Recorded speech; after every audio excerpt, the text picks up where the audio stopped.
You love your cat. You feed them, protect them, cuddle them, and try to give them the best life possible. But what if some of the things you do out of love are actually stressing them out? Not because you're a bad owner, but because cats experience love very differently than we do. Humans show love through touch, food, and attention. Cats feel safe through control, predictability, and choice.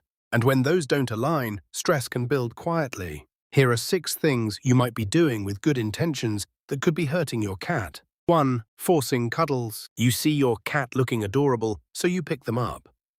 It feels harmless. But cats are control-oriented animals. In the wild, survival depends on being able to move freely. When that freedom is suddenly taken away, their nervous system reacts.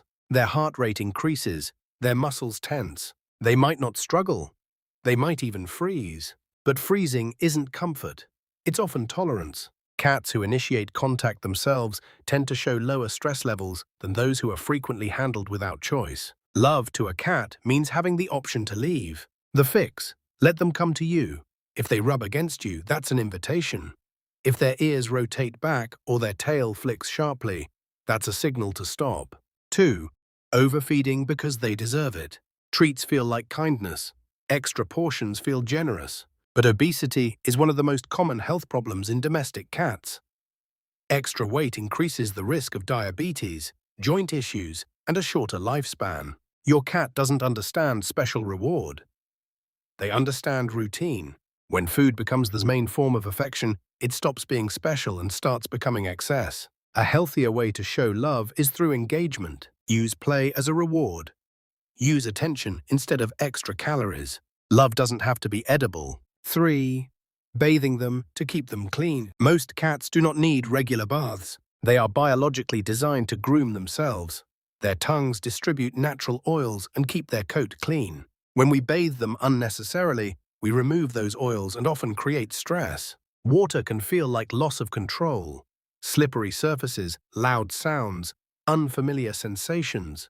All of that activates anxiety. To you, it's hygiene. To them, it can feel like restraint. Unless there's a medical reason, let them handle their own grooming. If something seems off, consult a vet rather than assuming they need a bath. 4. Constantly changing their environment. Humans enjoy rearranging spaces. New furniture, new layouts, new energy. But cats rely heavily on familiarity. Their environment isn't decoration, it's territory. They memorize pathways, resting spots, escape routes. When those suddenly change, it can trigger hiding, appetite changes, or increased vigilance. Territory equals safety. You don't have to avoid change completely, just keep key resources stable. Their bed, scratching post, and litter box location. Predictability makes them feel secure. 5.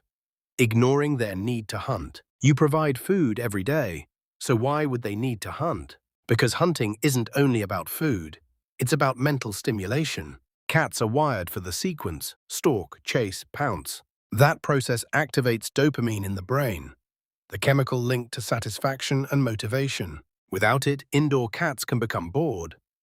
And boredom can look like overgrooming, aggression, or unusual lethargy. They're not being difficult, they're understimulated. Just 10 minutes of interactive play each day can make a huge difference. You're not just entertaining them, you're fulfilling a biological need. 6. Leaving them alone too long. There's a common belief that cats are completely independent, but many cats form strong attachment bonds with their owners. They may not show it dramatically, but that doesn't mean they don't feel it. When left alone for long periods with little stimulation, some cats withdraw. They become quieter, less interactive. Silence doesn't mean indifference.